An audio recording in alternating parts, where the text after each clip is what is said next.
Hola, hola alumnos, muy buenas noches. Buenas noches, doctor. ¿Qué tal? ¿Cómo están?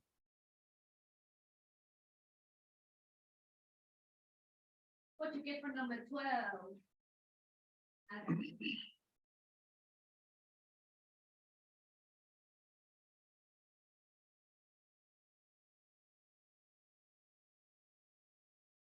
A ver, ¿cómo estamos? Hay poquitos. ¿Qué pasó?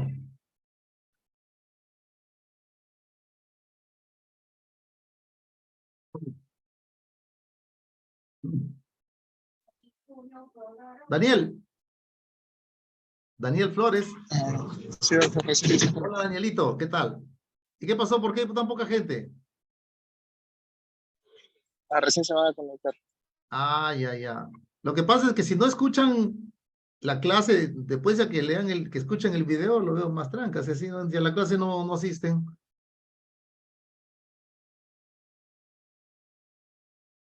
Vamos a tener que tomar lista entonces, ¿ah?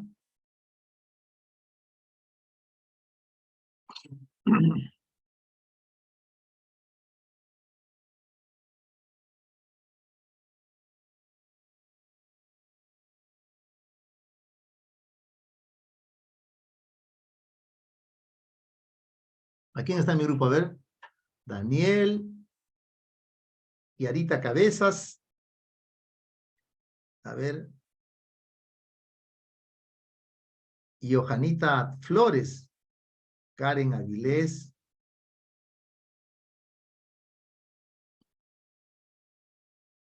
Buenas noches, doctor. Hola, ¿cómo estás? ¿Qué tal?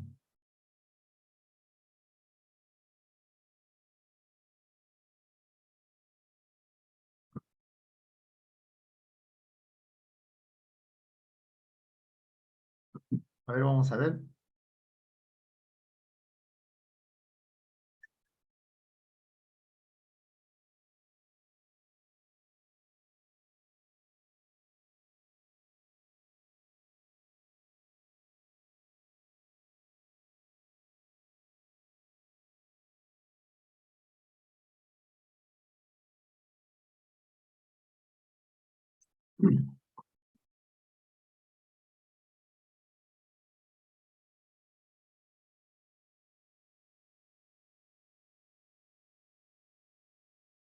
La.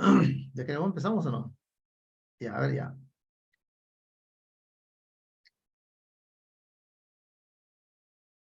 Mínimo la mitad, ¿no?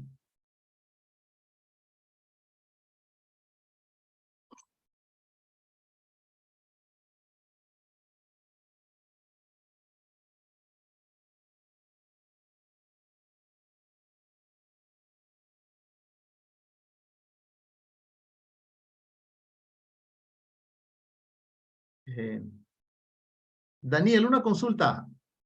¿Cuántos alumnos son de la promoción, ah? ¿Llegan a 90?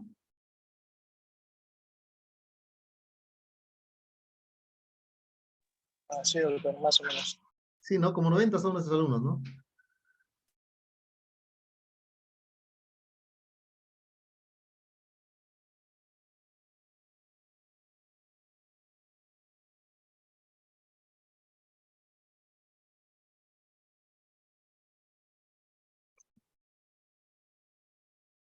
Muy bien.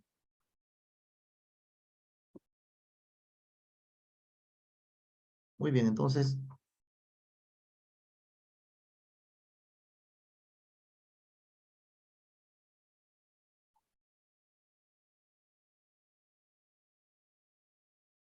La.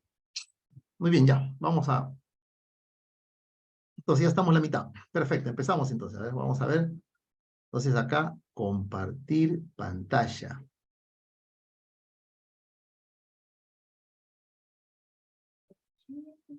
A ver, muy bien, lo hacemos chiquitito esto. Perfecto. Oh, pero no me gusta esto. Ahí está, listo. Muy bien, ahora.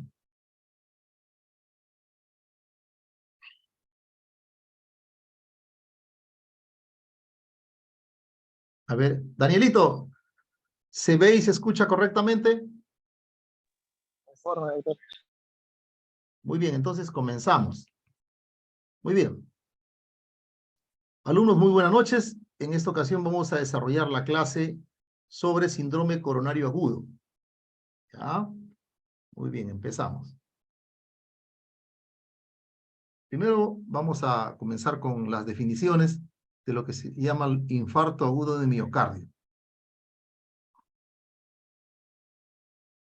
La definición de infarto agudo de miocardio ha ido evolucionando a lo largo de los años, ¿no? De tal modo de que la última definición que tenemos de infarto agudo de miocardio, la cuarta definición universal, es un consenso de expertos, tanto de parte de la Sociedad Europea de Cardiología como de la Sociedad Americana de Cardiología, la American Heart Association, la Sociedad Americana del Corazón. Muy bien. Y la definición es la siguiente, ¿no? Uno, definen a infarto de miocardio como una lesión miocárdica con evidencia de isquemia miocárdica aguda, con una elevación y caída de los valores de troponina cardíaca. ¿Ya? Entonces, antes de tratar de comprender esta definición, tenemos que comprender lo siguiente: el concepto de lesión o injuria miocárdica. Lesión miocárdica significa la elevación de la troponina cardíaca con al menos un valor por encima del límite superior de referencia del percentil 99. ¿Qué significa esto? Esto se traduce que no todo paciente que va a hacer una, digamos, va a tener una elevación de troponinas por encima de los niveles que se consensúan de normalidad, ¿no? Va a significar que tenga un infarto de miocardio. La troponina, que es un estudio que se solicita bastante en medicina crítica, tanto en emergencia, cuidados intensivos, ¿no? Hay que saber interpretarla en el contexto para poder decir que este paciente tiene un infarto de miocardio, ¿no? Muchos pacientes van a tener unas troponinas con elevación por encima del percentil 99, es decir, sobre los valores de normalidad que se ha consensuado, y no necesariamente es un infarto de miocardio, ¿ya? Entonces, otra vez nuevamente vamos a definir: infarto de miocardio consiste en una lesión miocárdica donde se encuentra evidencia de isquemia miocárdica aguda asociado a una elevación y caída de los valores de troponina cardíaca. ¿Qué significa esto? Que hay una dinámica en el comportamiento del nivel de troponinas en la sangre, ¿ya? Esto lo voy a explicar. A ver, hay pacientes, por ejemplo, que tienen insuficiencia renal o que tienen insuficiencia cardíaca crónica avanzada, que podrían tener de forma, digamos, persistente niveles de troponina alta, ¿no? O sea, por encima de los percentiles de normalidad, y sin embargo le haces un control, por decir, a las 2 de la tarde, le haces un control posteriormente a las 6 de la tarde, 4 o 6 horas después, y el nivel de troponina sigue exactamente igual, ¿no? Entonces, no hay un comportamiento que cumpla, digamos, los requisitos de la definición, que nos da la definición de infarto agudo de miocardio. Muy bien, entonces, nuevamente, la definición clínica de infarto de miocardio se basa en la presencia de daño miocárdico agudo detectado por la elevación de biomarcadores cardíacos, llámese troponina, pero en el contexto de evidencia de isquemia miocárdica aguda. Entonces, hay varias situaciones que van a elevar este nivel de troponina, ¿no?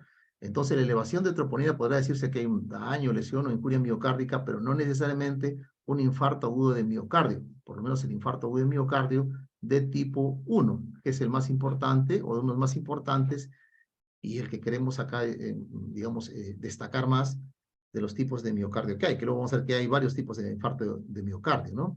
Entonces tenemos a pacientes que tienen una anemia severa, pacientes con hipoxemia, con shock, hipotensión, con enfermedad renal crónica, insuficiencia cardíaca, sobre todo en ICCs avanzadas, pacientes que sufren taquicardias ventriculares, taquiarritmias ventriculares, ¿no?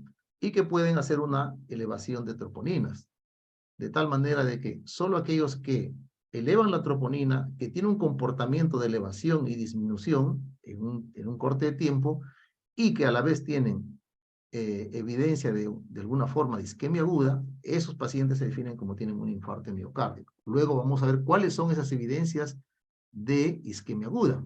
Muy bien. Entonces, Esto es importante ver las diferentes condiciones que prácticamente son la mayor parte de las patologías críticas, las patologías agudas que vamos a ver en medicina de emergencia, medicina intensiva, ¿no? Y que pueden estar asociados a elevación de las troponinas y no necesariamente, pues, esto va a significar estarle interconsultando al cardiólogo que es un problema de un infarto de miocardio, ¿no? Muy bien. Igual acá también, ¿no? Vemos que un paciente que tiene un valor de troponina alta pero estable, se llama un daño miocárdico crónico, ¿no? Por ejemplo, enfermedad renal crónica, cardiopatía estructural, o sea, una falla cardíaca crónica con una fracción de eyección ventricular bastante baja, ya sea por alguna valvulopatía o una cardiopatía dilatada, ¿no es cierto? Muy bien. Entonces, en cambio, cuando hay un ascenso y descenso de la troponina, puede haber que tenga isquemia aguda, se llama un infarto agudo de miocardio, ¿no? Si es un fenómeno trombótico de una trombosis a nivel de las coronarias, será pues el infarto de tipo 1, donde hay un fenómeno de placa y obstrucción, el fenómeno de rotura o erosión de placa con obstrucción completa de esa arteria coronaria. O también puede ser que haya un desequilibrio entre aporte y demanda, que es otro tipo de infarto, que es el infarto tipo 2, casos de hipertensión grave, una taquiarritmia, hipoxemia, shock, etcétera, ¿no? Muy bien. Continuamos. Entonces, acá vamos a ver los 5 tipos de infartos que en la actualidad se están considerando y que en la última definición del 2018 se ha descrito, ¿no? Tenemos el tipo 1, que es cuando hay una ruptura y ulceración, erosión, disección de una placa coronaria arteriosclerótica. La del tipo 2 será cuando hay un desbalance isquémico, es decir, un desequilibrio entre la cantidad de oxígeno que puede ofrecerse a través de esa arteria coronaria y la demanda de esa masa de oxígeno, de esa masa miocárdica que requiere oxígeno, ¿no? Entonces, al ver ese equilibrio, puede ocurrir un infarto, pero no hay un fenómeno de placa, de ruptura de placa, de ulceración, como ocurre en el típico infarto tipo 1, ¿no? Podemos tener un infarto de miocardio tipo 3, donde hay una muerte cardíaca con síntomas sugestivos de isquemia miocárdica, pero no hay una mayor comprobación. La de tipo 4 puede ser ya sea un subtipo A o subtipo B. Subtipo A o tipo 4, subtipo A es cuando hay un intervencionismo coronario y el paciente eleva la troponina 5 veces por arriba del percentil 99, los valores normales. O cuando el paciente tiene un stent y se ha trombosado.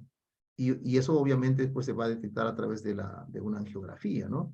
Y por último, la de tipo 5 es la que se relaciona con cirugías de revascularización miocárdica, ¿no? O sea, cuando ponen un puente, un bypass, y ya se produce una elevación de los biomarcadores más de 10 veces los valores de normalidad, ¿no es cierto? Muy bien.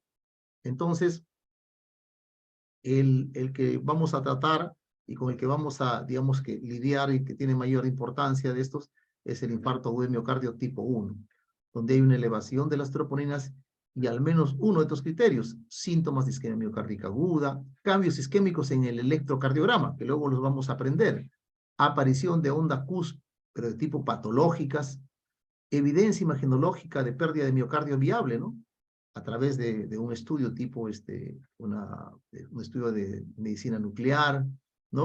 O alteraciones regionales de la motilidad, es decir, a través de un patrón isquémico, hipocinesia, cinesia, a través de una ecocardiografía, ¿no? O la identificación de un trombo coronario por angiografía con imagen intracoronaria, ¿no? Muy bien. Acá tenemos, ¿no? Esta es la arteria descendente anterior, y al obstruirse daría un infarto en la cara anterior del corazón. Entonces eso se traduciría en un electrocardiograma, elevación de enzimas, pero en líneas generales hay una obstrucción completa, no hay una erosión de esa placa aterotematosa, se rompe y luego viene una agregación, un trombo que se forma ahí y obstruye completamente la arteria coronaria, ¿no? En cambio, un infarto agudo de tipo 2, ¿no? Se ve una positivización de elevación de las enzimas troponinas, ¿no? Y al menos uno de estos síntomas. Hay síntomas de isquemia, puede haber síntomas de isquemia miocárdica aguda, cambios isquémicos nuevos en el electrocardiograma, aparición de ondas Q patológicas, e inclusive evidencia imagenológica de pérdida de miocardio viable a través, por ejemplo, de una tomografía de perfusión, un estudio de medicina nuclear del corazón, ¿no? O alteraciones regionales en la motilidad en un estudio ecocardiográfico con un patrón de acinesia, hipocinesia, un patrón isquémico, ¿no es cierto? Es decir, que una región del corazón no se moviliza apropiadamente, ya sea porque ha sufrido en esa zona un infarto, ¿no? Pero como ustedes pueden ver acá, en esta parte del tipo 2 no hay evidencia, no se está hablando de que se encuentre una arteria coronaria obstruida o hay un fenómeno de placa, un trombo intracoronario que está obstruyendo completamente una arteria coronaria, ¿no? Y podemos ver acá, ¿no es cierto? Como podemos ver acá, puede haber una arteriosclerosis también. Entonces el paciente, hay un desequilibrio entre la demanda que tiene esa parte de miocardio que está trabajando, por ejemplo, una frecuencia cardíaca o una taquicardia de tipo ventricular que has tenido el paciente por un episodio de taquicardia ventricular que ha estado con unas frecuencias bastante altas. Entonces hay una demanda entre la cantidad de oxígeno que requería con la capacidad de aporte que ha podido darle estas arterias arterioscleróticas, pero no obstruidas completamente, ¿no? O vasoespasmo o disfunción coronaria, con pacientes que tienen, por ejemplo, que no necesariamente ustedes ven las paredes están sanas de este paciente, pero, por ejemplo, el paciente consumió, por ejemplo, cocaína, ¿no? Puede ocurrir eso. O cuando hay una disección de una coronaria, pero no de tipo arteriosclerótica, sino por otra, una enfermedad, por ejemplo, tipo Takayasu, etcétera, ¿no? O en líneas generales porque hay un desequilibrio entre la cantidad de sangre que necesita ese miocardio, un superesfuerzo que está haciendo, y la posibilidad de poder aportar oxígeno, sobre todo en contextos como, por ejemplo, shock, hipoxemia, anemias severas, ¿cierto? Muy bien, entonces, acá tenemos las diferentes enfermedades que pueden producir este infarto tipo 2, ¿no? Entonces, recordar nuevamente, injuria miocardia en el paciente crítico. La elevación de troponinas es frecuente en pacientes ingresados en la UCI y se asocia con un pronóstico adverso independientemente de la enfermedad subyacente, ¿no? Muy bien, acá por ejemplo este estudio, ¿no?, del 2019 que dice, ¿no?, implicaciones pronósticas de elevación de la troponina B en el departamento de emergencia en pacientes con taquicardia. ¿Qué concluye? Que los pacientes que sean admitidos al departamento de emergencia con un diagnóstico primario de taquiarritmia y altos niveles de troponinas y tienen un mayor tasas de mortalidad a largo plazo comparados a aquellos que han tenido unos niveles de troponina bajos, ¿no? O tal vez normales, ¿no? Muy bien. Igual también acá, otro estudio más de lo mismo, que concluye la troponina elevada es un importante predictor de mortalidad independientemente del diagnóstico definitivo del paciente. O sea, desde ese punto de vista, la enfermedad que sea con troponinas altas va a tener un pronóstico más adverso de la misma enfermedad sin elevación de troponinas, ¿cierto? Muy bien, entonces acá está el resumen de lo que hemos hablado, ¿no? Esto es muy importante que tengan el concepto bien claro y definido. ¿Por qué? Porque si no van a estarle a cada paciente que le encuentre pues una elevación mínima de la troponina fuera del contexto, ya van a estar llamando al cardiólogo pensando que es un infarto, iniciando terapias digamos, como si fuese un síndrome coronario agudo, que requiere que lo antiagreguen, doble antiagregación, anticoagulación, etcétera, cuando eso no amerita. ¿Por qué? Porque se está tomando el infarto de miocardio solamente con la mera elevación de la troponina. Así no es, ¿cierto? Muy bien. Ahora empezamos con lo que es síndrome coronario agudo. Muy bien. Vamos a hacer este caso. El señor Fernández es un varón de 63 años, ejecutivo de venta, diabético, hipertenso. Hace 5 años dejó de fumar, ¿no? Sube al segundo piso de su oficina y de repente tiene un dolor torácico opresivo, ¿no? De intensidad 8/10. Dolor torácico central, retroesternal, opresivo, una intensidad de 8/10 que se desencadenó luego de subir escaleras, ¿no? Tuvo episodios de náusea, sudoración, se sentó, pero no cede con el reposo este dolor, ¿no es cierto?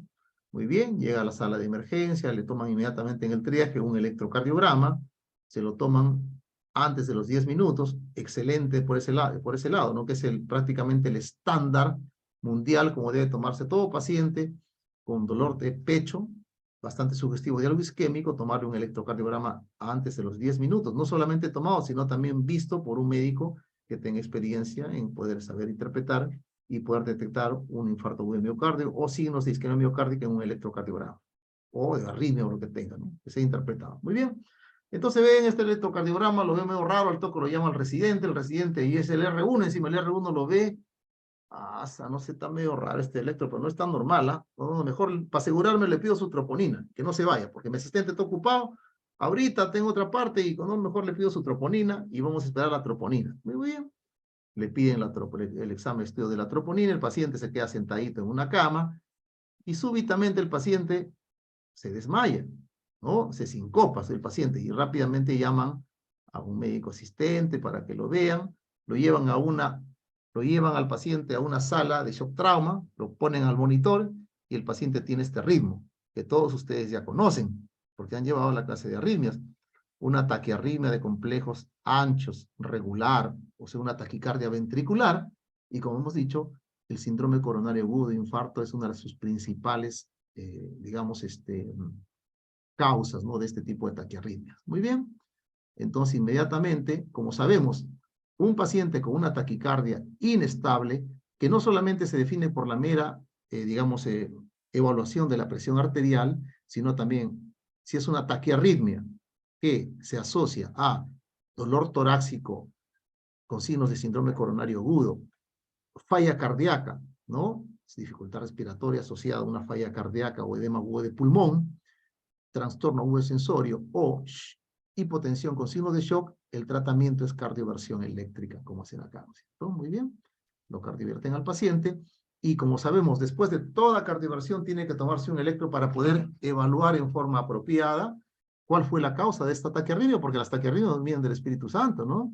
Entonces se ven acá que este paciente tiene unas elevaciones del ST en la cara lateral alta, D1 y ABL, en la cara lateral baja, B5 y B6, y también en la cara digamos, anteroseptal, bueno, anterior, no es un anterolateral extenso, ¿no? B3 y B4 son la cara lateral, y B5 y B6, perdón, B3 y B4 es la cara anterior, B5 y B6 la cara lateral baja, y D1 y ABL la cara lateral alta. Entonces tiene un infarto anterior extenso, ¿no? Eso fue. Entonces, inmediatamente, este paciente es llevado a sala de hemodinamia, hacen el cateterismo, encuentran que tiene bloqueada el 90% de la arteria descendente anterior, que es la que irriga el grueso del ventrículo izquierdo, ¿no es cierto?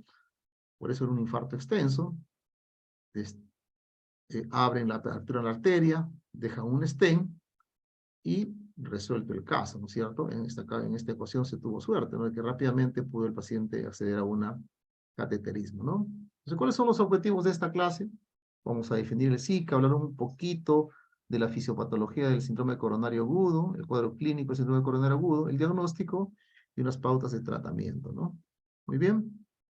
El SICA o síndrome coronario agudo realmente es un grupo de entidades clínicas secundarias a la obstrucción parcial o completa del flujo coronario debido a un trombo, el cual es provocado por la rotura o erosión de una placa ateromatosa, ¿no es cierto? Entonces, esto es lo que ocurre, ¿no? La oclusión parcial o completa de una arteria coronaria, que da también una parte clínica, es decir, de un dolor, que usualmente es un dolor que tiene características isquémicas, pero muchas veces tiene otros síntomas que se conoce como síntomas equivalentes anginosos, y eso se va a traducir en cambios electrocardiográficos, ¿no? Y también sobre ello también vamos a tener que ver un concepto importante, es una placa ateromatosa vulnerable, ¿no?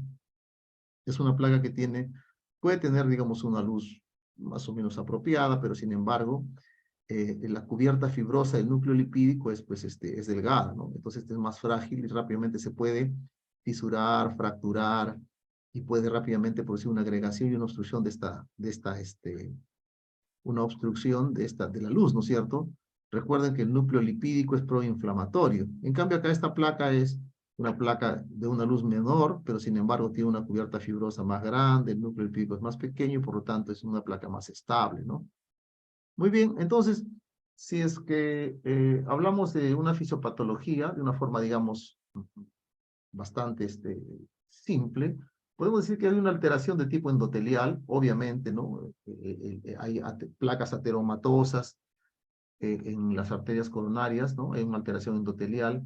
También confluyen acá factores de riesgo coronario, que son muy importantes siempre considerarlos, preguntarlos en nuestra anamnesis, porque eso va a aumentar nuestra posibilidad de que el paciente realmente tenga un problema coronario. Pacientes que tienen 5 cosas fundamentalmente. 5 cosas. Es la edad del paciente, mayor de 50 años, que sufra de hipertensión arterial, que sea un fumador, que tenga dislipidemia, ¿no? Que sea diabético. También se puede preguntar si es que los familiares, la carga genética también es muy importante, ¿no? Si, por ejemplo, ha tenido hermanos o padres que han presentado infarto, han hecho infarto antes de los 50 años, ¿no? Porque hay una carga, digamos, genética importante. Pues si ha hecho el paciente un infarto, pues a los 75, 80, 80 y tantos años, no hay mucho peso de carga genética ahí, pero si una persona joven, ¿no? Dice, no, mi papá murió de infarto antes de los 50, o mis hermanos han hecho infarto a los 42 años, etcétera, ¿no? Estos factores importantes. Señor, es hipertenso, diabético, la edad, sobrepeso, dislipidémico, diabético, son factores, todos esos factores de riesgo confluyen en formar una placa ateromatosis vulnerable, ¿no? Entonces, y en algún momento esta placa se rompe y puede producir los siguientes fenómenos, ¿no? La trombosis puede producir, o sea, la agregación plaquetaria, una activación plaquetaria y un fenómeno también de vasoconstricción, ¿no? Y todas esas 3 cosas producen una reducción brusca del aporte de oxígeno en miocardio y puede producir en algún momento desde la obstrucción completa, total de la luz de la arteria coronaria o una obstrucción parcial, ¿no? Entonces, si nosotros utilizáramos un instrumento diagnóstico que rápidamente está disponible, que es barato, es reproducible las veces que uno desee, es portátil, etcétera, como es el electrocardiograma, podríamos definir al síndrome coronario tomando como base la elevación del ST, ¿no? Esta, digamos, definición ya tiene bastante tiempo, actualmente ya hay otras formas también se están tomando, digamos, en la ciencia médica están planteando otras formas digamos, de clasificación del síndrome coronario, pero vamos a tomar esta clasificación, que es sin elevación del ST y con elevación del ST. Muy bien. Cuando ocurre una elevación del ST, nosotros le llamamos un infarto agudo de miocardio, un síndrome coronario agudo con elevación del ST. Y sobre todo cuando ha habido una elevación de las troponinas. Cuando nosotros no hay una elevación del ST, puede tratarse, si la troponinas es negativa, si la troponina es negativa, entonces se trata de una angina inestable. Si es que la troponina es positiva, perdón, no hay elevación del ST y la troponina es positiva, se llama infarto agudo de miocardio sin elevación del ST. Pero cuando la troponina es positiva y hay elevación, entonces hablamos de una IMA con elevación del ST, ¿no es cierto? Entonces tenemos acá el segmento ST en este caso, ¿no? Está infradesnivelado, está deprimido, entonces esto será un complejo QRS sin elevación del ST o con un infradesnivel del ST. Y acá tenemos un complejo QRS con elevación del ST. Entonces, si nuestro síndrome coronario agudo, el paciente que está con una clínica de síndrome coronario agudo, le tomamos un electrocardiograma y tenemos elevación del ST, estamos frente a inicialmente, si no tenemos todavía la confirmación de troponinas, llamaremos síndrome coronario agudo con elevación del ST. Cuando ya tengamos las troponinas positivas, entonces ahí diremos, este es un infarto agudo de miocardio con elevación del ST, porque ya confirmamos a través de las troponinas que el paciente tiene es un infarto, ¿no es cierto? Cuando nosotros tenemos este fenómeno donde no hay elevación del ST, por ahí cambios isquémicos, como pueden ser la inversión de la onda T, el aplanamiento de la onda T, el infradesnivel del ST, ¿no? Entonces, si es que el examen de troponinas es negativo, lo llamaremos una angina inestable, porque hay cambios dinámicos, hay características propias del dolor que se presentó en reposo, que no se dio con los nitratos, un dolor más fuerte de lo usual, etcétera, ¿no? Y sin embargo, si es que este patrón electrocardiográfico que no tiene elevación del ST ha tenido unas troponinas positivas en el estudio en la solicitud que hemos pedido a este paciente, llamaremos un infarto de miocardio con elevación del ST. Perdón, sin elevación del ST, ¿no? Bien, entonces acá tenemos el SICA sin ST no elevado, ¿no? Acá, ¿qué ocurre? Que la oclusión es una oclusión parcial, no hay una oclusión completa. Y esto se manifiesta de estas dos maneras, ya sea con estos signos de inversión de la onda T ¿no? Que es un signo de isquemia, ¿no? O el descenso o infradesnivel de presión del segmento ST.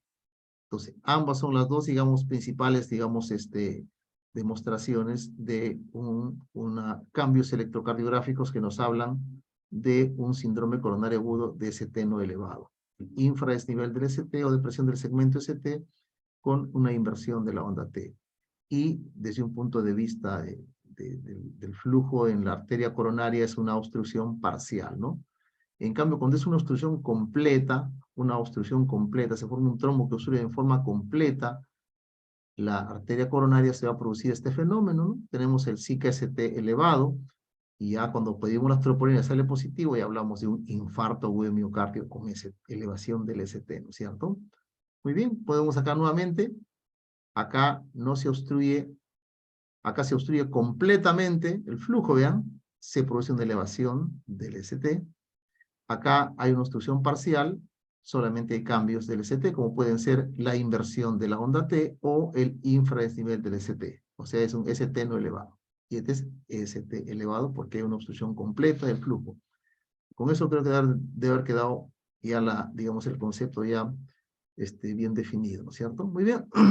Entonces, los pacientes que tienen dolor torácico agudo, pero sin elevación persistente del segmento ST, en estos pacientes los cambios electrocardiográficos pueden incluir una elevación transitoria del segmento ST, una depresión persistente o transitoria del segmento ST, una inversión de las ondas T, ¿no? O un aplanamiento de las ondas T o una pseudonormalización de las ondas T. O sea, gente que tenía siempre su onda T plana o invertida, cambia a hacerse positiva, ¿no? Entonces se llama pseudonormalización de las ondas T, ¿no? O tranquilamente hay pacientes que pueden tener un problema coronario sin cambios en el electro, ¿no? Puede ser electro, puede ser normal, ¿no? De tal manera, nuevamente recordar, no toda elevación del segmento ST es un infarto de miocardio, ¿ya? El segmento ST se eleva en diferentes condiciones, ¿no es cierto? O muchas veces, digamos, patrones electrocardiográficos parecidos a un síndrome de elevación de ST, ¿no? En los cuales tenemos muchas enfermedades, ¿no es cierto? Como por ejemplo la presencia de un aneurisma ventricular, una cardiomiopatía, un síndrome de Takotsubo, una disección espontánea de la arteria coronaria, ¿no? Como podemos ver, es una coronaria sana, mejor dicho, es una coronaria que tiene su luz sin ateromas, pero por X motivos se puede disecar esta arteria, ¿no? Enfermedades como por ejemplo de Takayasu, un patrón de repolarización benigna y temprana, puede dar también un tipo ST elevado, una variante angina de Prince-Metal, donde hay un fenómeno de vasoconstricción, ¿no? Entonces, la embolia pulmonar, este famoso síndrome de Brugada, ¿no? Son hipercalemia, hipercalcemia, son condiciones que podrían dar una imagen similar a lo que es un ST elevado y no ser necesariamente un patrón de un ST asociado a que sea un infarto de miocardio, ¿no? ¿Ya? Muy bien. Entonces, como ven, la lista de diferenciales es amplia, ¿no? Acá también tenemos de Emergency Medicine Note, que esta me parece bastante interesante, esta mnemotecnia, dice, ¿no? Elevation. Es decir, dice, ¿no? ST elevation, not always AMI, ¿no? No todas las elevaciones del ST son infartos agudos de miocardio. Entonces, electrolitos como la hipercalemia, L de bloqueo de la rama izquierda, E de repolarización benigna temprana, B de ventricular hypertrophy, o sea, hipertrofia ventricular, A de arritmias como por ejemplo la Brugada, el aneurisma del ventrículo izquierdo, T de Takotsubo, la enfermedad de Takotsubo, y de infarto obviamente, ¿no? Las ondas J de Osborne en caso de hipotermia, ¿no? O espasmos de tipo no arterioscleróticos, ¿no? O sea, vasoespasmo, ocurre un vasoespasmo que no está asociado a un fenómeno de placa ateromatosa, ¿no? Y obviamente esto no es un infarto, ¿no? Muy bien, entonces en el diagnóstico, para el diagnóstico hay tres aspectos importantes, ¿no? La historia clínica, es decir, las características del dolor torácico, una buena anamnesis y examen físico, una adecuada interpretación del electrocardiograma, ¿no? Y obviamente también las enzimas cardíacas, ¿no? Entonces el cuadro clínico, el dolor usualmente es un dolor retroesternal, es de tipo opresivo, Es un dolor con intensidad variable, pero puede ir de una intensidad de moderada a severa. Se irradia, puede ser al cuello, a la mandíbula, al brazo derecho o izquierdo. Es un dolor persistente, no es un dolor que dura 1 minuto, 30 segundos y viene comunicado, no, viene es un dolor que está ahí persistente, ¿no? Y se asocia a signos vegetativos, no siempre, pero el asociarse a signos vegetativos, nadie puede simular un signo vegetativo, ¿no? O sea, la sudoración fría, la palidez, este tipo de cosas son expresiones de que realmente es un dolor bastante fuerte e intenso, ¿no? Muy bien, estemos acá. Eventualmente hay cierto grupo de pacientes que pueden tener presentaciones atípicas, lo que se conoce como presentación de equivalentes anginosos. ¿Qué grupos son? Los ancianos, los diabéticos y las mujeres. Las mujeres tienen presentaciones, digamos, no la mayoría, pero de entre los que tienen presentación, de las personas que tienen presentaciones atípicas, un buen grupo son mujeres, ¿no? A veces solamente presentan disnea o se fatigan, o solamente diaforesis, o se sincopó y después está tranquilo. Hay una dorsalgia alta, ¿no? Un dolor interescapular, muchas veces fastidioso y se asocia a otros síntomas como su diaforesis, sudoración. Hemos visto casos, ¿no? Un colega mío, ginecólogo, estaba haciendo un legrado y estaba estresado, transpiraba bastante y él cuenta que cuando hizo el procedimiento, después se tuvo que cambiar, y vino un dolor interescapular, tuvo que cambiarse 3 veces de scrub, ¿no? Dice, y sudaba, no sabía por qué, un dolor interescapular. Se puso un tramal, inclusive, dice, ¿se puede descansar? En la mañana seguía con el dolor, vino y le tomamos un electro, había tenido un infarto de miocardio, ¿no? Y rápidamente lo llevamos al INCOR, pues, para que le hagan su cateterismo. Muy bien, entonces, factores de riesgo coronario, recordar siempre, esto preguntar, dolor de pecho, señores, diabético, hipertenso, fuma, dislipidémico, obesidad, tiene más de 50 años, familiares han tenido infarto o han muerto de infarto antes de los 50 años o han tenido infartos antes de los 50 años, usualmente familias de primera línea, ¿no? Hermanos o padres, ¿no? Importante tomar un electrocardiograma mientras más precoz, mejor, ¿no? Ya saben, el paciente con dolor de pecho en nuestra sala de emergencia o el primer contacto, lo ideal es que un paciente con dolor de pecho tomar el electrocardiograma de 12 derivadas, 10, dentro de los primeros 10 minutos, tomado e interpretado. Vemos acá, estas son las derivadas precordiales convencionales, ¿no? Muy bien, como podemos ver acá, las 12 derivadas tratan de ver en diferentes, digamos, ángulos, tratan de describir la mayor parte del corazón, aunque, como vamos a ver luego, el grueso digamos, de derivadas, de las 12 derivadas, están valorando fundamentalmente el ventrículo izquierdo, ¿no? Entonces pueden ver acá, por ejemplo, miren, ¿ve? La cara B1, B2, la parte septal, el septum del corazón, B3 y B4, la parte anterior, B5, B6, la parte lateral, la parte baja, y B1 y ABL, la parte alta, ¿no es cierto? Como ven acá, esta combinación de derivadas, básicamente el ventrículo izquierdo, y acá también, por ejemplo, 1 y ABL, B4, B5, ¿no? La parte lateral, B5, B6, la parte lateral baja, ¿no? Entonces acá lo ven desde otro corte, ¿cómo está? Miren, estas derivadas, lo que se llama las derivadas precordiales, ven estas zonas del corazón, el septum, la cara anterior y la cara lateral, ¿no es cierto? Lateral que se llama baja. Muy bien, acá lo podemos dividir en colores en un electrocardiograma de 12 derivadas, lo que están viendo, ¿no? La cara inferior lo ven las derivadas 2, 3 y ABF. La cara inferior diafragmática, la cara lateral alta, 1 y ABL, B1 y B2, la cara septal, B3 y B4, la cara anterior, y B5 y B6, la cara lateral baja. Pero todo esto prácticamente es lo que es el ventrículo izquierdo, y el corazón tiene también ventrículo derecho, ¿no? Tiene una cara posterior también, o posterobasal, del inferobasal del ventrículo izquierdo. Muy bien, acá tenemos una breve pincelada de lo que es la circulación coronaria, ¿no? Vean ustedes, tienen la coronaria izquierda, la coronaria derecha, ¿no? Entonces hay un tronco principal de la coronaria izquierda que se divide en la arteria circunfleja y también en la arteria descendente anterior, ¿no? La coronaria derecha. Muy bien. Entonces, y podemos ver también más o menos, según el tipo digamos, de derivadas afectadas, tener una idea, ¿no? Topográfica, pero a la vez también una idea de cuál puede haber sido la arteria comprometida, ¿no? Lo que se llama el ARI, la arteria responsable del infarto, ¿no? Por ejemplo, un infarto, los infartos de tipo anterior o septal, usualmente son de la descendente anterior izquierda, ¿no? Left anterior descending, la arteria descendente anterior, que va de B1 a B4.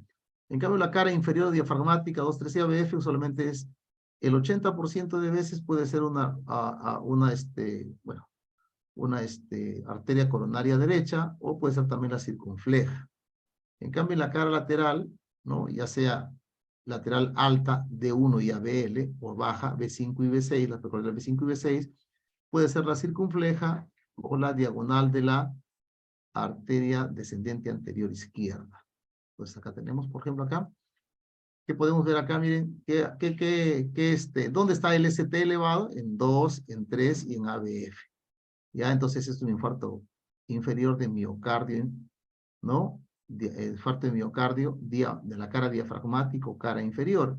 Una clave importante, a veces cuando hay dudas, sobre todo cuando se toma muy rápidamente el electrocardiograma, a veces no siempre es tan definida la elevación del ST en las tres derivadas que definen la cara diafragmática, pero se puede ver precozmente un infradesnivel,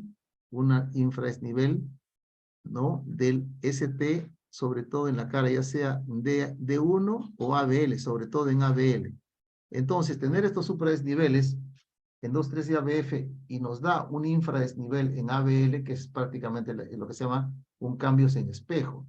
Y esto es algo que refuerza. Si tenemos la duda y vemos que está negativo acá, es muy probable que esto sea un infarto de cara inferior. Cuando hay dudas, ¿no? En este caso, pues es bastante evidente, ¿no? Que la elevación del ST en estas derivadas que describen a la cara inferior, ¿no?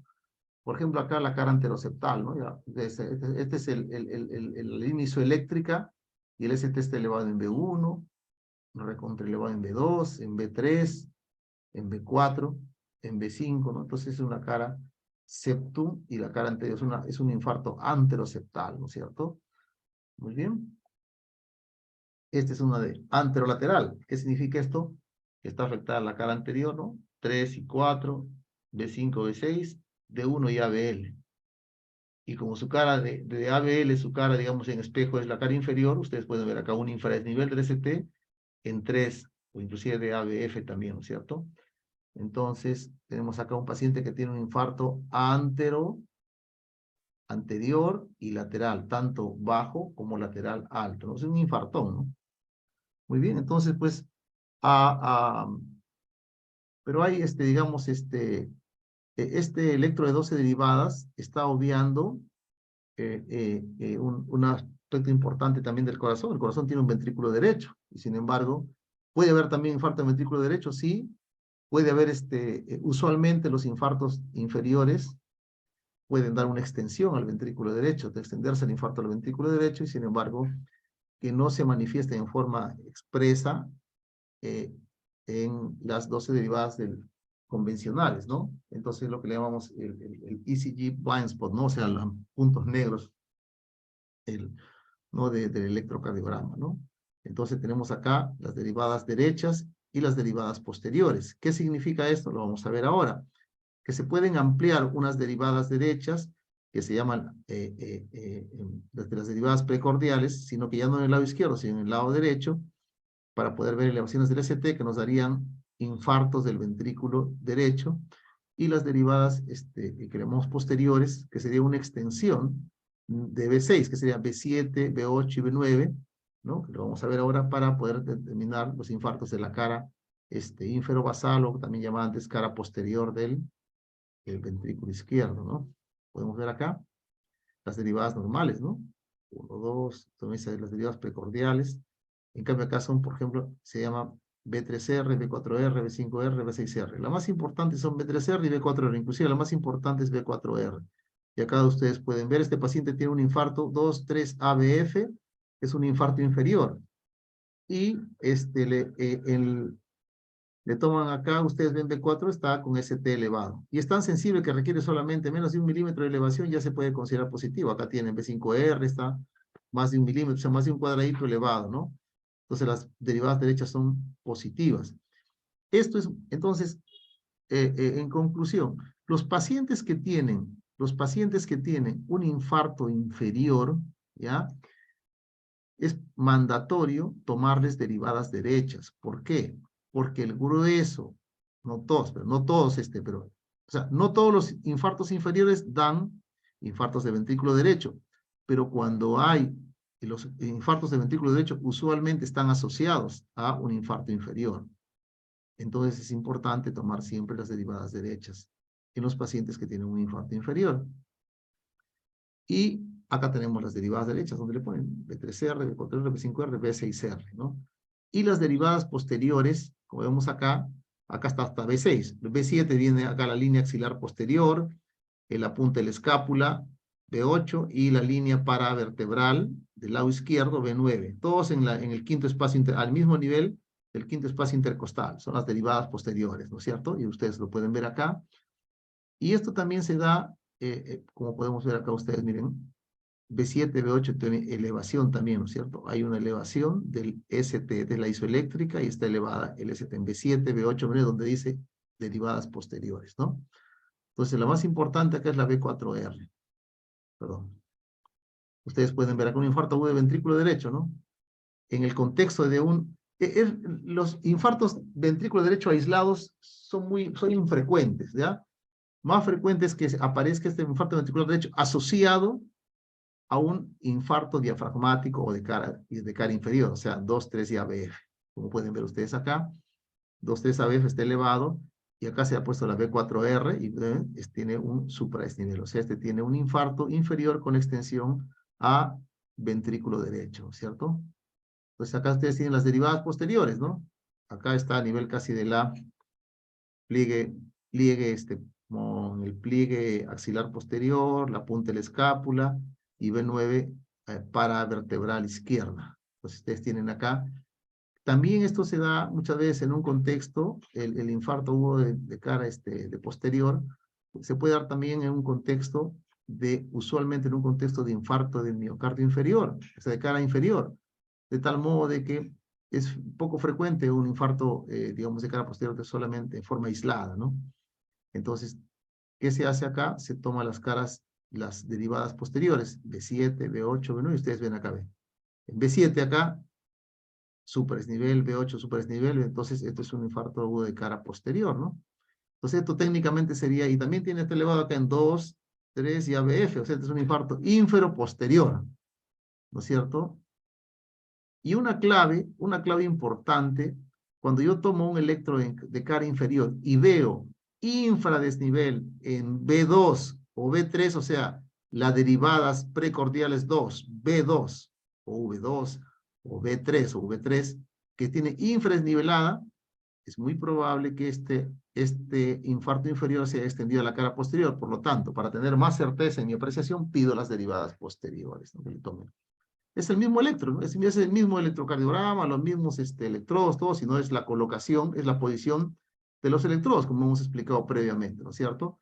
Entonces, de acuerdo a la combinación de dónde se encuentra el ST, tenemos diferentes formas de poder definir topográficamente qué área del corazón está infartada, ¿no? La cara septal será B1, B2, la anterior B3, B4, lateral baja B5, B6, lateral alta D1 y ABL, anteroseptal, es decir, la combinación de B1 hasta B4, anterolateral será de B3 hasta B6, anterior extenso coge desde B1 hasta B6, si es inferior o diafragmático, 2, 3 y ABF, ¿no? Y como hemos visto acá también la cara posterior, ¿no? Y la cara ventricular derecha. Ventrículo derecho, idealmente pedimos las derivadas derechas, y para la cara posterior pedimos las derivadas posteriores, o sea, B7, B8 y B9, ¿no? Como hemos explicado, ¿no es cierto? Entonces, saber interpretar también las troponinas. Recordar que la troponina solamente indica daño miocárdico, ¿no? Se murieron por ahí un par de células, 2 miocardiocitos, y ya ha puesto elevar la troponina, ¿no? Entonces, no nos habla sobre el mecanismo de producción, cómo es que se ha producido, ¿no? Sencillamente nos dice, se ha muerto unos miocardiocitos. Entonces, hay que valorarlo en el contexto clínico y electrocardiográfico, ¿no? Y muchas veces va a requerir un dosaje para ver si tiene un comportamiento, un patrón dinámico, es decir, una elevación con un descenso de esa troponina, ¿no? Entonces, en un contexto de un Zika, en ese T no elevado, nos permite diferenciar, nos permite diferenciar de la angina inestable. Si la troponina es negativa, será pues una angina inestable. Y si es ¿no?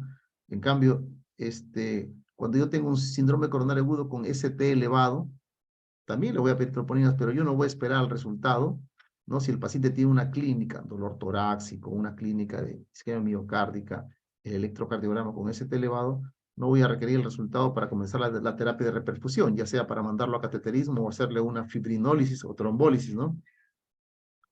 ¿Por qué? Porque muchas veces las troponinas, bueno, ahora hay troponinas más modernas que pueden, pues antes de las 2 horas ya se están elevando, pero muchas veces puede demorar de 2 a 4 horas su elevación, ¿no? Y se mantiene también varios días, ¿no?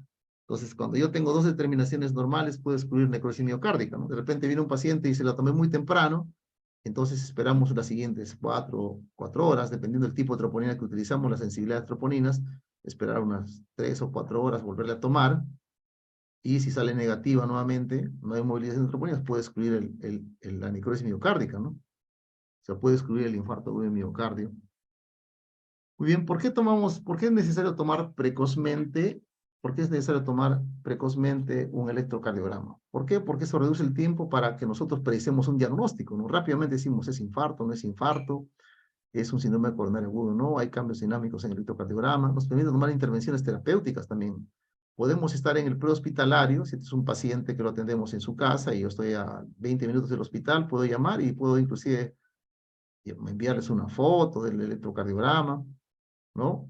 Y que lo ves un cardiólogo, el médico de emergencia, rápidamente activa el sistema de hemodinamia, de tal manera que llegando yo al hospital ya sabemos que llega un paciente con un ST elevado, con dolor torácico, que es un infarto en miocardio, y ya pueden, ya en pocos minutos pasa por la emergencia, solamente que se registre, y rápidamente puede pasar de frente a la sala de cateterismo, de hemodinamia, ¿no? Y si no se dispone de hemodinamia, ya sabemos que vamos a tener que hacer la terapia de reperfusión farmacológica a través de una trombolisis. Entonces ya se va preparando el equipo de emergencia en la unidad de shock trauma, se va haciendo traer el trombolítico, ya sea el tenecteplase o alteplase, ¿no? Que se vaya a utilizar, ¿no? Entonces el tiempo, pues, es músculo y cada minuto cuenta, ¿no? Entonces tenemos acá ciertas métricas desde la Sociedad Europea de Cardiología, ¿no es cierto? Entonces ellos recomiendan, al igual que la Sociedad Americana también, porque es prácticamente una métrica internacional, ¿no? Que todo paciente tiene que tener en menos de 10 minutos un electrocardiograma interpretado, ¿no? Tras el primer contacto médico, ¿no? Y ese es el momento en que se establece el infarto agudo de miocardio con ST elevado, esencial para poder definir pues la práctica de reperfusión, ¿no? O la estrategia de reperfusión, que es cómo lo vamos a reperfundir, ¿no es cierto? Entonces, si yo, por ejemplo, tengo la posibilidad de llevarlo a un lugar donde le van a hacer una angioplastía primaria, o sea, va a entrar de frente a angioplastía, antes de las 2 horas en la cual yo estoy viendo en mi caso a mi paciente, entonces, podría yo esperar de un tratamiento conservador, entre tanto, lo voy trasladando a ese lugar donde le van a hacer la trombolisis. Pero si yo veo de que no es factible que en este lapso de tiempo le vayan a hacer la angioplastía porque no dispongo, el hospital más cercano está a 4 o 6 horas, entonces podría yo a este paciente hacer una estrategia de reperfusión farmacológica, o sea, es trombolizarlo, darle tratamiento médico inicialmente, trombolizarlo y de ahí luego eso trasladarlo de forma inmediata a un centro con capacidad de una intervencionismo coronario primario, ¿no? O sea, una angioplastía o cateterismo, ¿no? Mucho más rápido cuando después de haberlo trombolizado no obtengo los efectos que deseo, o sea, no obtengo signos o síntomas, signos o signos electrocardiográficos, síntomas clínicos de que el paciente pues ha mejorado, ¿no? Y eso lo vamos a ver luego, ¿no? Entonces, cuando habíamos dicho, ¿no? Cuando tenemos un síndrome coronario agudo y lo clasificamos rápidamente con el uso de un electrocardiograma, si no hay elevación del ST, podría esto tratarse de un infarto de miocardio sin elevación del ST o una angina inestable, por lo tanto, le voy a dar yo un manejo médico, ¿no? Y si tiene una elevación del ST, Le voy a dar también el manejo médico que le vamos a dar, pero inmediatamente vamos a ir a lo que es la reperfusión miocárdica, ya sea con una estrategia de reperfusión mecánica, o sea, a través de angioplastía primaria, o de reperfusión farmacológica a través de un fármaco trombolítico, ¿no? Entonces el manejo médico, en primer lugar, tiene que ser hecho en una unidad que tenga capacidad de respuesta ante cualquier tipo de complicación, ¿no? O sea, una unidad de shock trauma, ¿no? En una unidad crítica tiene que hacerse esto. O sea, que tenga la capacidad de, en primer lugar, tener al paciente un monitoreo cardíaco continuo. Recuerden ustedes que el infarto de miocardio es la principal causa de una taquicardia ventricular, una fibrilación ventricular, una taquicardia ventricular sin pulso, o sea, de una parada cardíaca. Y un paciente puede hacer una parada cardíaca. Entonces yo tengo la capacidad para poder correr un protocolo de paro, es decir, para poder al paciente rápidamente hacer la reanimación cardiopulmonar avanzada, aportarle capacidad de poder aportarle oxígeno. Actualmente las guías nos hablan de que un paciente, solo si la saturación es 90 o menos, hay que darle oxígeno, si no, no es necesario. Analgesia, obviamente, con opioides, ¿no? Morfina, petidina, etc.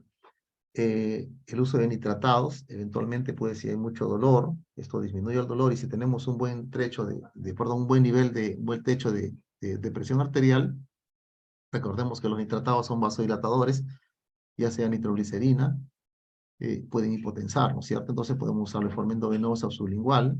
Hay que hacer una antiagregación plaquetaria dual a través de ácido acetil salicílico o más clopidogrel, cuando el paciente va a trombolisis, o ácido acetil salicílico, 300 miligramos, y ticagrelor, 180 miligramos, si va el paciente a una angioplastía, ¿no? O cateterismo, una angioplastía primaria. Si va a ir solo a trombolisis, podemos darle ácido acetil salicílico 300 miligramos y clopidogrel 300 miligramos, si vamos a trombolizarlo solamente. Obviamente también una terapia anticoagulante con heparinas de bajo peso molecular, como son la enoxaparina, o eventualmente si no hay enoxaparina, podemos utilizar heparina no sódica no fraccionada, la convencional, ¿no? Como les decía, ¿no? Cada vez somos más conscientes del uso de oxígeno, no somos tan liberales, ¿no? El oxígeno es un medicamento y por lo tanto debe darse solo cuando se necesita. Y han ido cambiando digamos, las guías, ¿no? Nos hablaban entre 90 y 92, otros son más estrictos, dicen que si es menor de 90, pero en línea general, si un paciente está saturando por encima de 92, 93, no es necesario, ¿no? Muy bien, entonces la terapia antianginosa, la nitroglicerina, importante verificar la estabilidad hemodinámica, es ideal sobre todo en pacientes que están en un contexto de crisis hipertensiva, ¿no? O que está asociado a un infarto con edema agudo pulmonar. Recordad que la nitroglicerina es un medicamento que va a disminuir la precarga, es el medicamento ideal para manejar esta emergencia hipertensiva.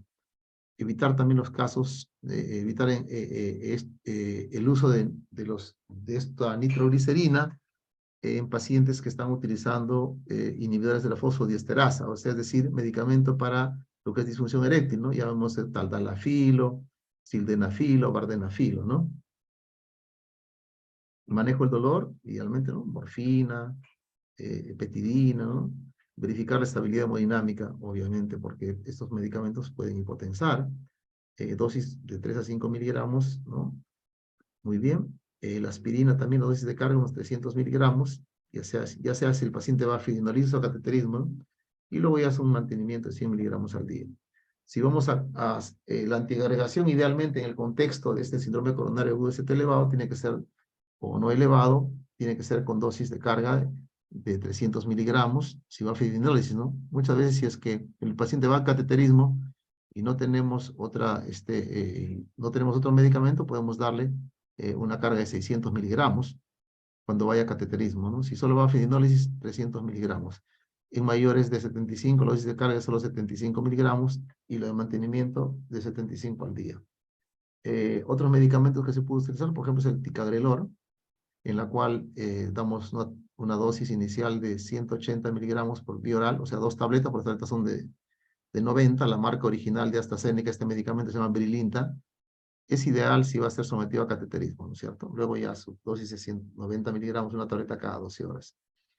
Muy bien, acá está la forma en que actúan los medicamentos. Se hace una anticoagulación con enoxaparina sódica a dosis de 1 miligramo por kilo de peso, subcutáneo cada 12 horas. Si el paciente es mayor de 75 años o tiene una insuficiencia renal pues se puede utilizar solamente 0,75 miligramos por kilogramo.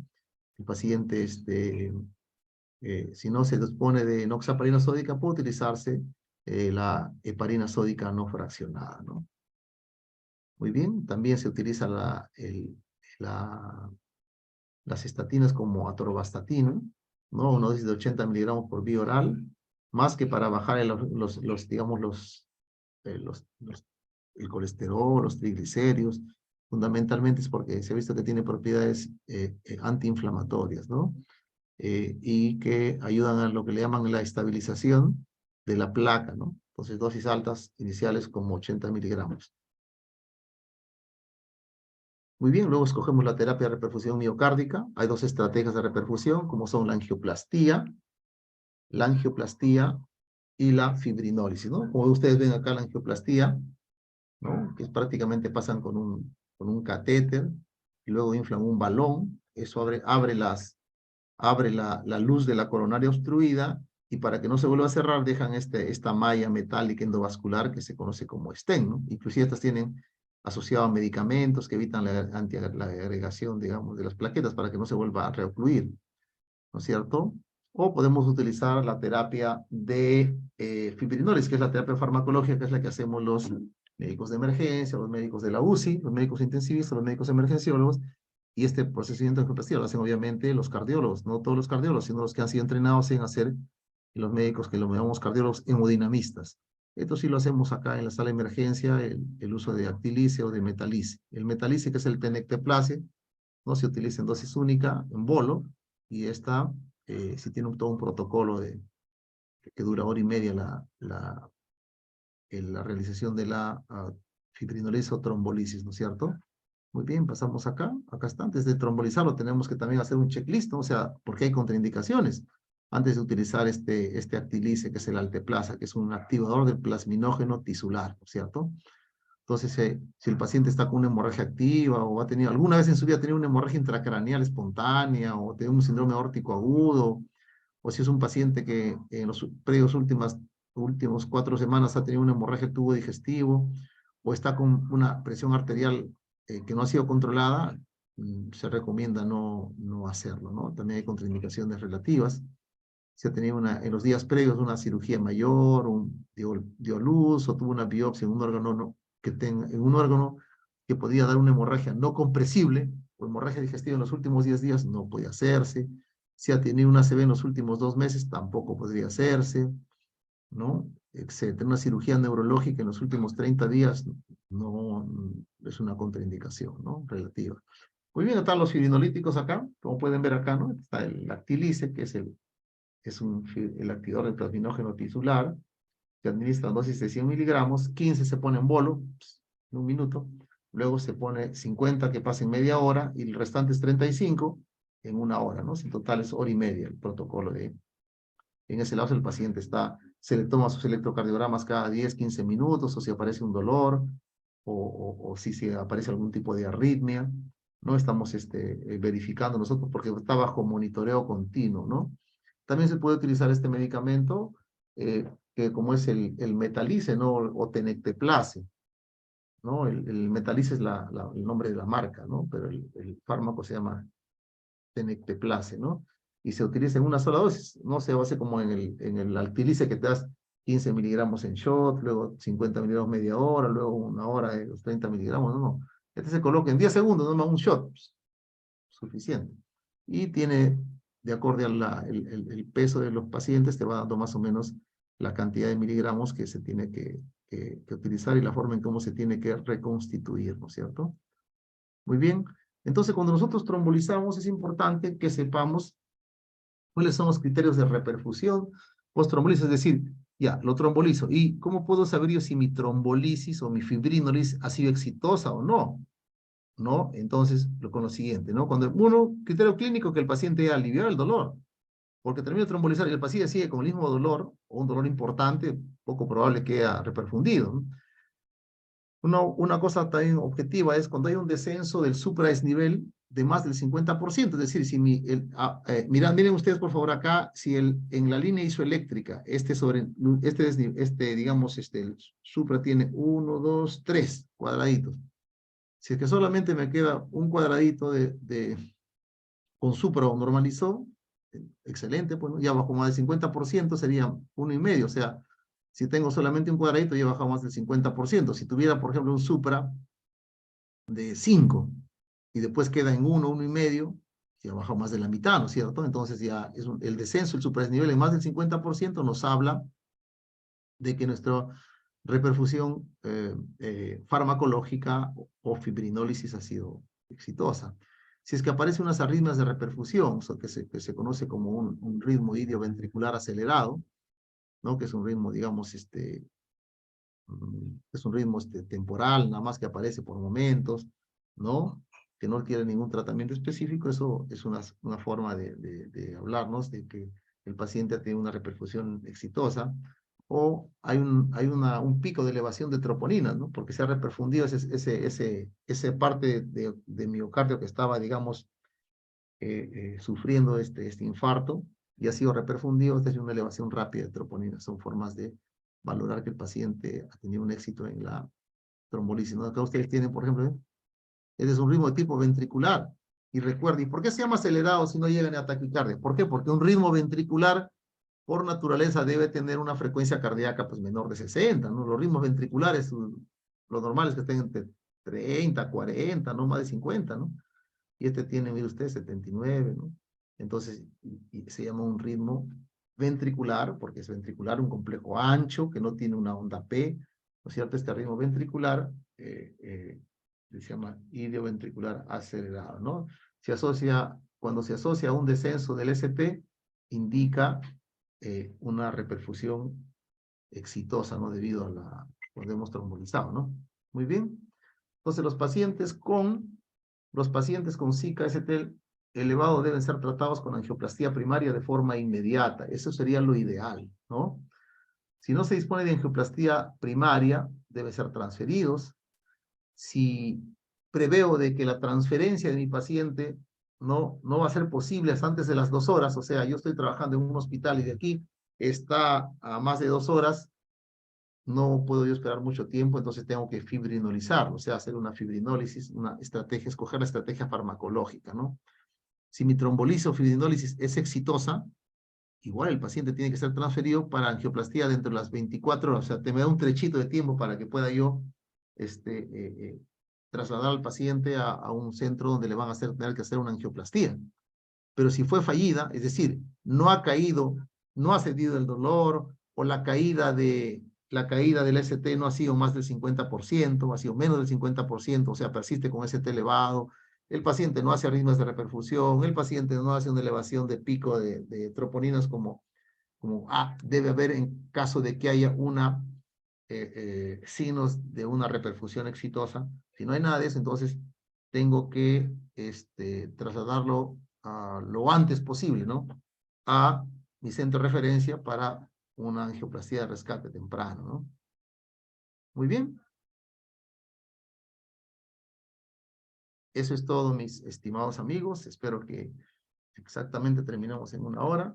Espero que les sea de mucho provecho la clase. Muchas gracias.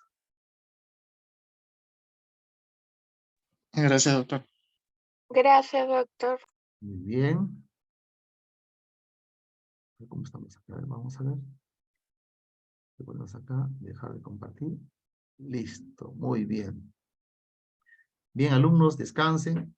Sobre todo a los alumnos de mi grupo 8, 12 y 13, que hoy han tenido sus clases. Ya descansen su práctica y otra clase más. Y es momento que se tomen un descansito y después puedan seguir en la lucha. Pues yo he tenido desde las 3 de la tarde hasta las 8:30. Y continuamos en la brega. Muy bien, alumnos. Un fuerte abrazo para todos, los que son alumnos de mi grupo, y para los que no también. Ya voy a tener la oportunidad de conocerlos el día del examen. Y tranquilos, no se me estresen. El examen no tiene como objetivo estresarlos o jalarlos, sino tiene como objetivo ser un instrumento de aprendizaje también, un instrumento de evaluación, pero también para reforzar los conocimientos que ustedes están adquiriendo a través de lo que va de este curso. Muy bien, alumnos, muy buenas noches. Buenas noches, doctor. Gracias. Oh, un gusto. Gusto.